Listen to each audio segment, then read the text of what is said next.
What if one small moment changed everything? Welcome to Sunlit Sagas Official, where ordinary moments hide powerful secrets and short stories leave a lasting mark. Here, every saga is crafted to pull you in, keep you watching, and stay with you long after it ends. If you love stories with meaning, emotion, and unexpected turns, subscribe now, because the next story might be the one you'll never forget.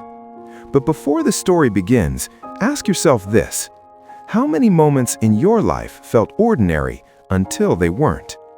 She sat in her car outside the building for 23 minutes, hands gripping the steering wheel so tight her knuckles turned white. Through the windshield, she could see them, people in suits walking in and out, confident, purposeful, like they belonged. And here she was, a 47-year-old woman who hadn't worked in an office in over 2 decades, about to walk into a job interview that felt like stepping off a cliff. The rejection email from last week was still open on her phone. So was the one from 2 weeks before that. She'd stopped counting after 12. But this morning, something was different. This morning, she'd received a call, and now everything she'd been running from was waiting for her on the other side of those glass doors. Before we go deeper into what happened next, let us know in the comments where you're watching from. We'd love to hear from you. And if you're new here, click on the subscribe button so you never miss any of our upcoming videos. Her name was Sarah Mitchell, and 6 months ago, her entire world had collapsed in the span of a single afternoon. She'd been a stay-at-home mom for 19 years, pouring every ounce of herself into raising 2 kids and supporting her husband's career. Then one Tuesday in March, he came home early, sat down at the kitchen table where she'd just put out fresh cookies, and said 5 words that shattered everything. "I think we're done here." No warning, no counseling, just done. The divorce papers arrived 4 days later, and with them came a reality Sarah hadn't prepared for. She had no recent work experience, no updated resume, no professional network, and a gap in her employment history that looked like a canyon on paper. Her daughter Emma was starting college in the fall. Her son Jacob needed braces. The savings account she thought was secure turned out to be nearly empty, drained by investments her ex-husband had made without telling her. The first time Sarah tried to go back to work, she applied to be an administrative assistant at a local real estate office. She dressed carefully that morning, rehearsed answers to common interview questions, and walked in feeling a fragile kind of hope. The interviewer was a woman in her 30s who smiled politely while scanning her resume. Then came the question Sarah would hear over and over in the months to come. "So, Mrs. Mitchell, can you explain this gap? 19 years is quite a long time to be out of the workforce." Sarah had tried to explain the volunteer work, the PTA leadership, managing household finances, coordinating schedules, the organizational skills that running a family required. But she could see it in the woman's eyes. None of it counted. None of it mattered. She didn't get a call back. Neither did she get one from the next 11 places she applied.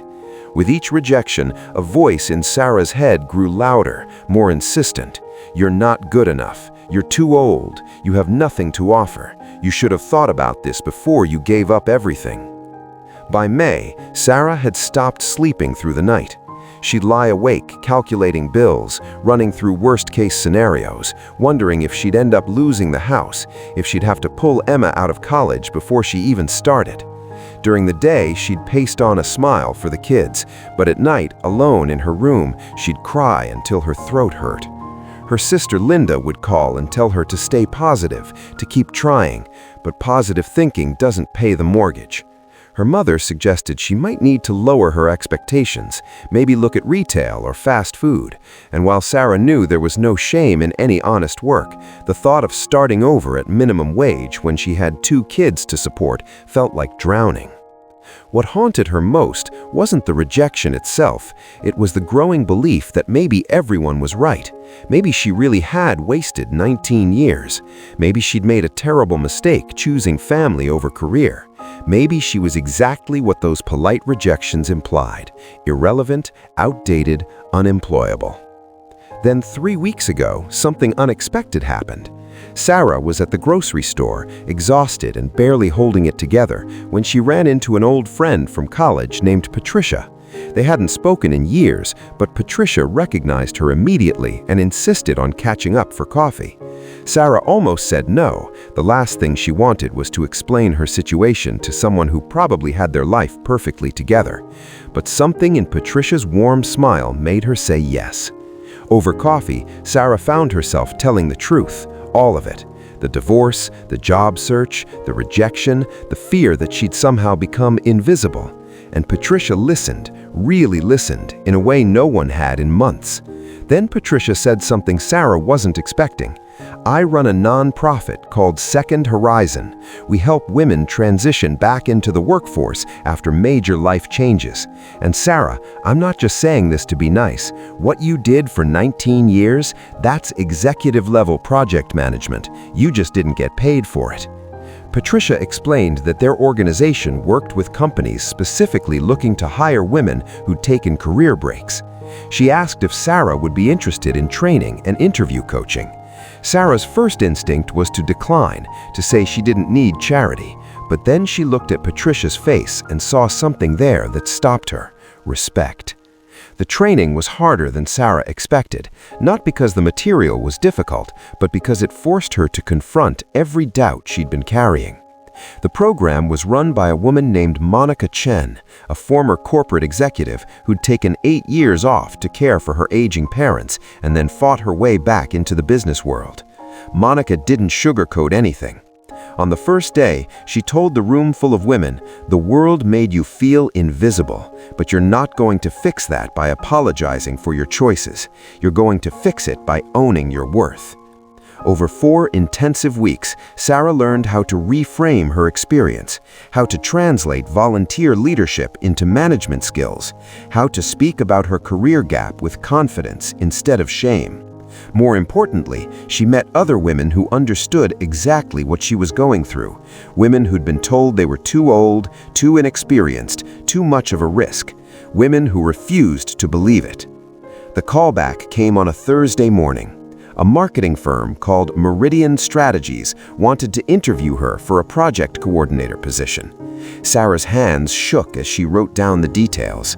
This was different from the other interviews. Patricia had personally connected her with the hiring manager, a woman named Jennifer, who'd gone through Second Horizon's program 5 years earlier and was now deliberately hiring women with non-traditional paths.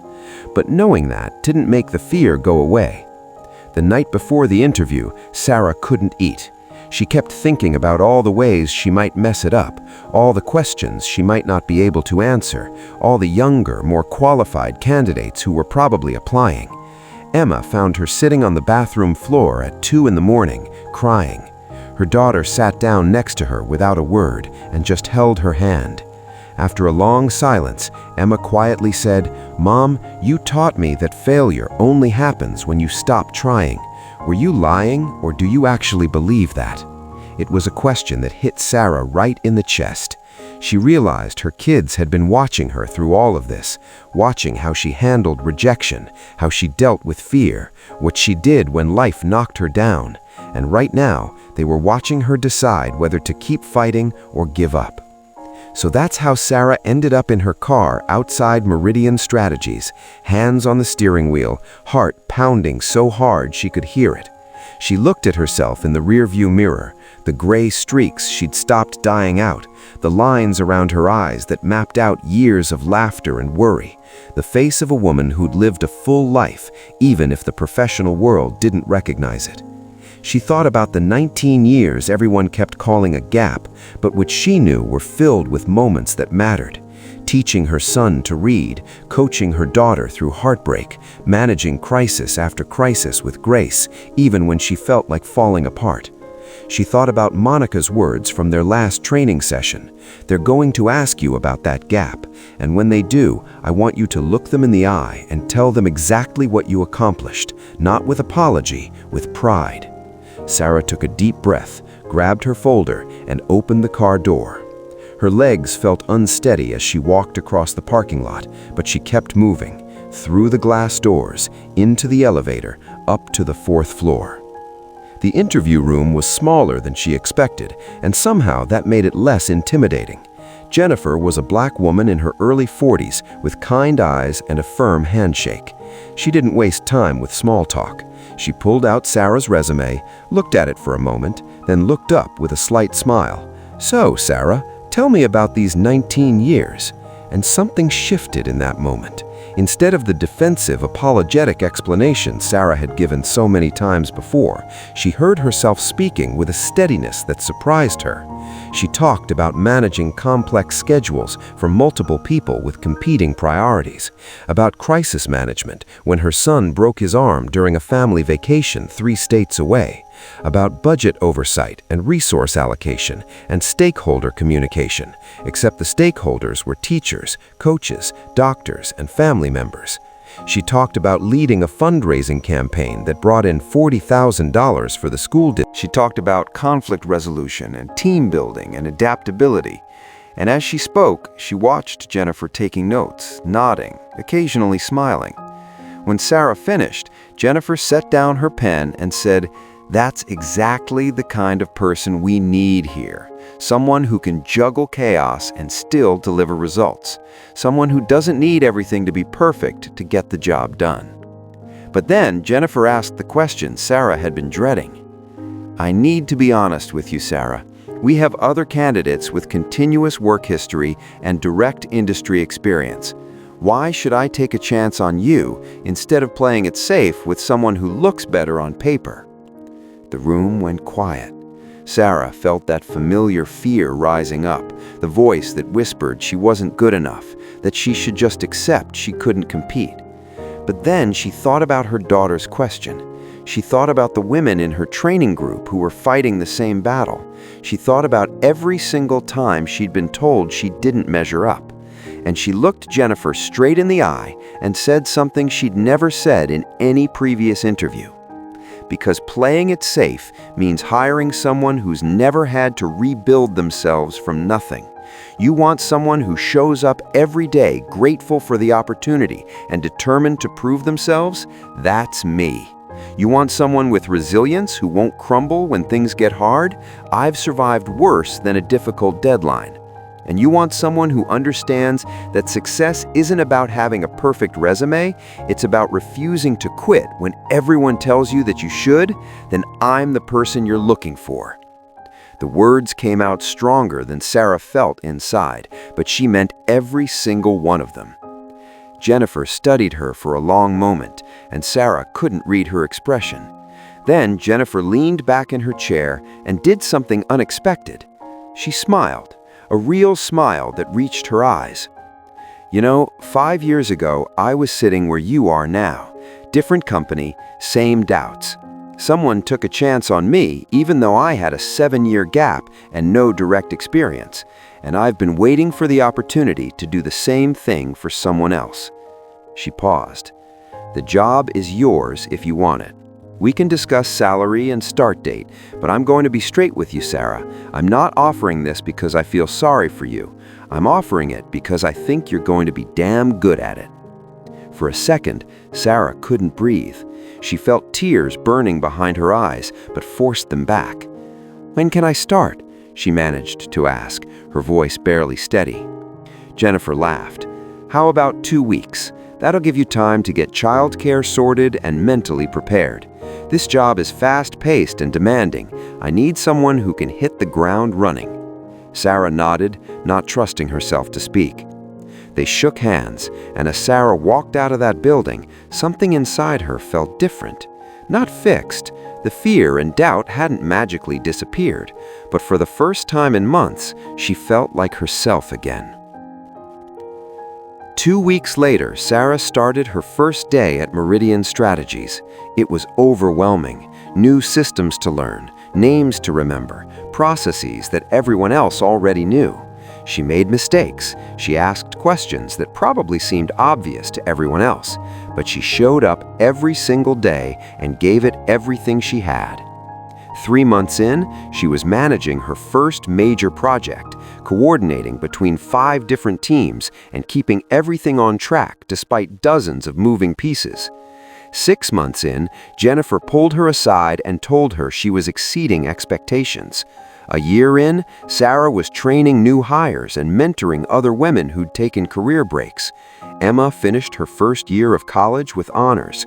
Jacob got his braces. The house didn't go into foreclosure. But more than any of that, Sarah proved something to herself that she'd stopped believing. That her worth wasn't determined by a resume. That her years raising her children weren't wasted time.